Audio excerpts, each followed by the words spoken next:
All right, this is Margaret. This is her home, and she's here on the bay. It's a beautiful location here in the pre-hurricane era of things.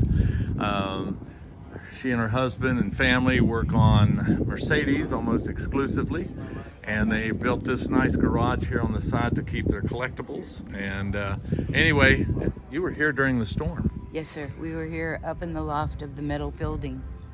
And how long did you stay there, Margaret? 12 hours. We went in at 1:30 and we were driving out of the driveway. 1:30 p.m. we were driving out of the driveway in 3.5 foot of water with our grandchildren who came and rescued us at 1:30 in the morning. Wow, so you 1:30 stayed there a.m. for 12 hours.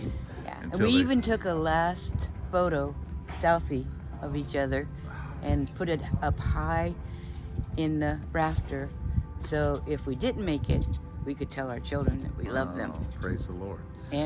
But your faith is strong. That's yes, what sir. I like already. What do you Yes, think? sir. What do you think God's got for you here? You got a mess, but guess what? You're alive. we have our lives, and we have tomorrow to be here to do Amen. the same thing that you're doing, helping others. Helping others. Praise the Lord. Yes, Margaret, sir. God bless you. Thank you.